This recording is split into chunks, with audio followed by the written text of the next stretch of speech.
Is Hollywood producing too many revenge thrillers these days? Perhaps. Am I going to keep watching them and enjoy them when they're good? Definitely. You petulant little shit.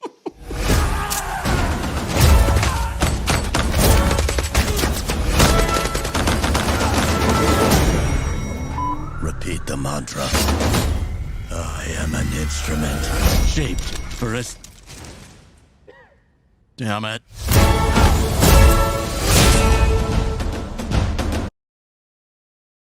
And today we have Boy Kills World.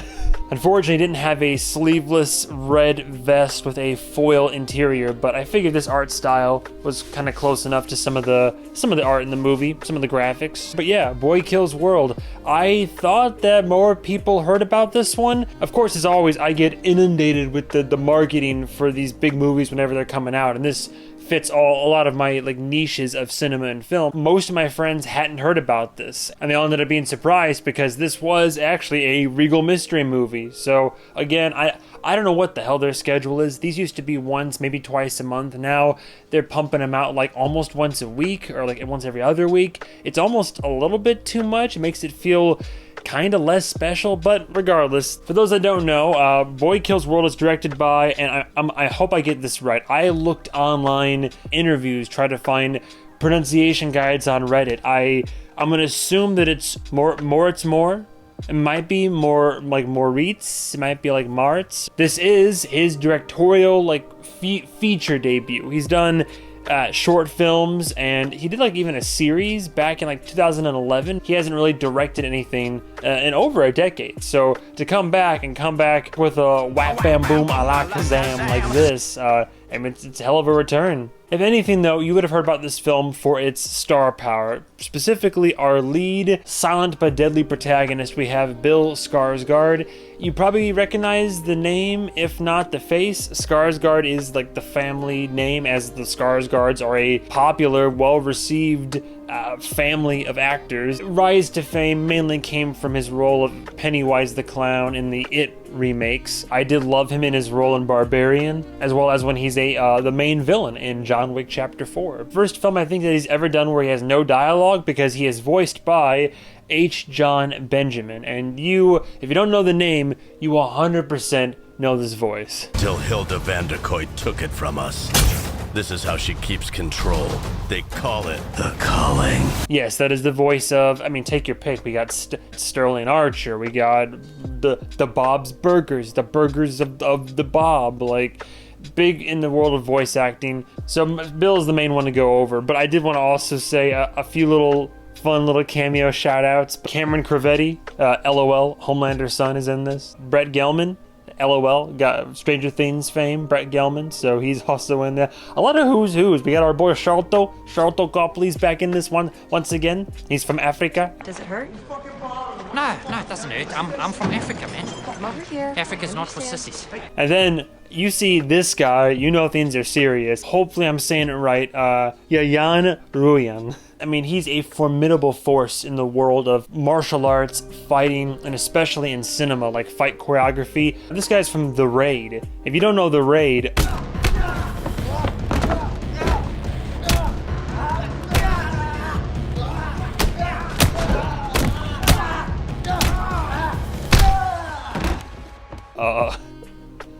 get to know The Raid. Raid and Raid 2 both are some of the finest examples of fight choreography in cinema. His role in this film, no exception. And granted, he's also been getting more and more work in Hollywood cinema. You might recognize him from John Wick Chapter 3 and his kind of limited role in that. Where to start with this? So if you don't know about Boy Kills World, we just came off of MovieMan a few weeks ago, right? But here we have a different take on it. If anything, a more brutal take, and it's somehow, even though I don't think it takes place in America, it feels very American. Maybe it was. Getting sidetracked. Boy Kills World is your typical revenge thriller. Young boy, as a kid, his family is taken away from him, murdered in front of his eyes by this opposing totalitarian regime that has kind of taken root in the city. And then all these years later, after he's become a badass and training and all that, when all this happened, way back in the day, he ended up losing his hearing.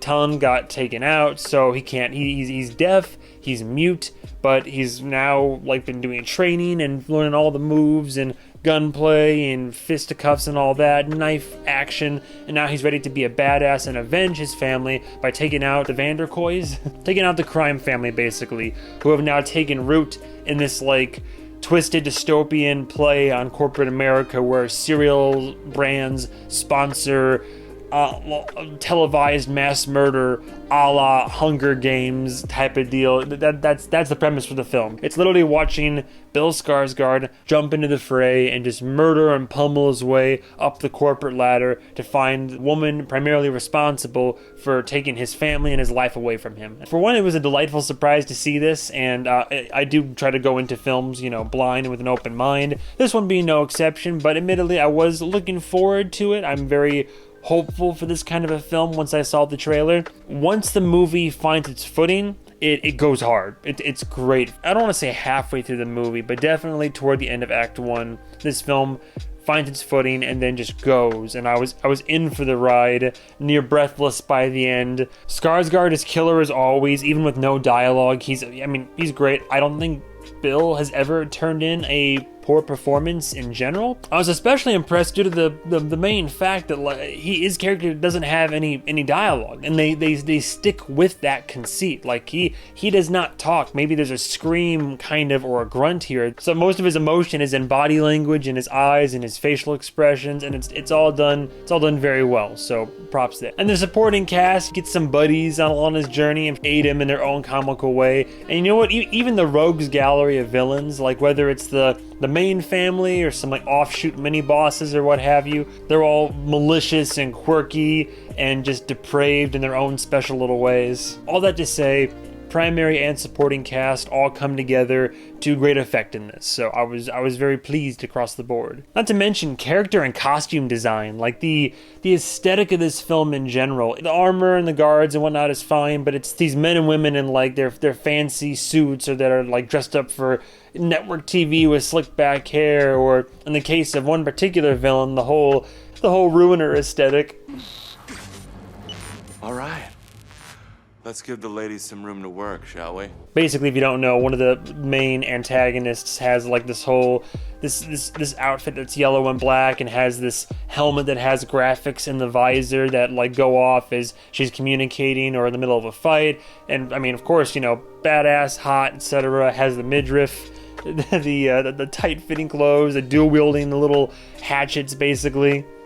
And I say Ruiner because there's a game that exists, I'm pretty sure it's by Devolver, but they did a game some years ago called Ruiner, which literally the main character, very similar design to the point where the helmet does have the graphics. I really liked the design, and so yeah, the aesthetic of the characters. I think where this film's strongest strengths lie, a little bit redundant, is in its like fights and its choreography. There are so many fun, creative, like almost zany fight sequences, and then up to the end it gets more intense and very like gritty and gruesome, but also just super well choreographed and like shot in such a fun way. Camera's like, it's whipping around and bobbing and weaving, but it's never too shaky or like too choppy. I never got lost in any of the action. The action is quick and frenetic, maybe even more so than MovieMan's was, but you feel a lot of the hits in this, and I think it's like a ragdoll physics. A lot of the people in this movie, you see in the trailer, a guy throws a gun, hits the guy, and he's just like, wow, and like lands like breakneck first on the ground. So sometimes the way people are thrown about and move is comical, but I think it's the vibe they're going for. Action video game type of setup, which I think works to the movie's strength, if anything. Praising the movie for its choreography and its work with like fight scenes. I'm down for a great fight scene, and I like it when things can kind of get past that level of generic. There are some minor generic fights here and there with like fists and twirls and bobs and whirls, rudimentary gunplay and stabs and whatnot, but then they spice it up and they make things more violent or crazy or involved with weapons or just like hand-to-hand combat and such. So it's great. Not all the comedy hits for me, but for the most part, almost all of the funnies, they all almost land. Like sometimes a little bit cheesy, sometimes a little bit cringe, but for the most part, I was laughing at the movie. It's almost like whenever some violent stuff happens that's so ridiculous or violent, I'm just like, whoa. The only negatives that I put down were I don't particularly love the first act, like not in its entirety. 3 is like the strongest act in the whole thing, the way they handle the finale.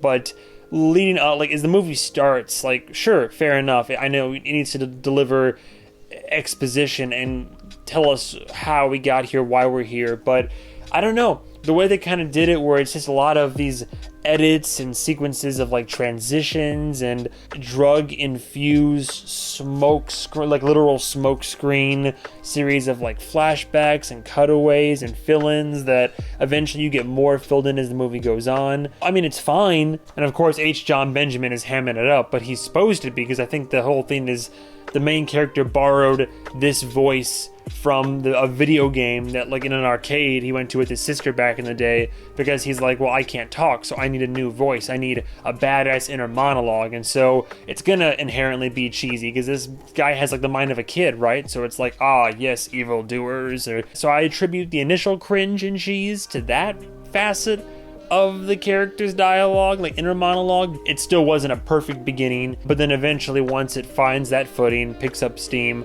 boom, we're off to the revenge thriller races for sure. Really, that's the only complaint that I had. I was like cautiously optimistic for this one. I think it could have been a lot worse. I'm already seeing some reviews from people online, and even a couple people I think I saw like on the socials that were like, oh, so bad, walked out after the first 20 minutes. I'm like, dude, it chill, like daddy chill. As far as revenge thrillers go, it could have been a lot worse. But you know, I had a lot of fun with this. It pays homage to a variety of different pre-existing properties, graphic novels, a myriad of different action films from the previous generations and decades and whatnot. The cast is great. They all do a great job. Say what you want about the dialogue. Maybe it's cringy or cheesy sometimes. Say what you want about the first act. Takes a kind of a weird stilted start to get into it. But overall, I'd recommend it. I had a lot of fun. And by the end of it, I think the end had one of the best fight scenes I've seen this year so far. Boy Kills World, I would give it a very solid 4 out of 5. I think it would have made my top 10 for the year had the overall movie been more consistent. Had the first act been better, maybe if it just, had another pass or two in the writer's room. I just wasn't a fan of how the movie started. But after the starts, it's great. That's all I gotta say. So I hope this director makes more. I'd love to see more films like this. Maybe it's just be a one-off. If so, either way is fine. But thank you guys and gals so much for watching. Stay tuned for the next episode of whatever I'm review next. And goodbye, travelers.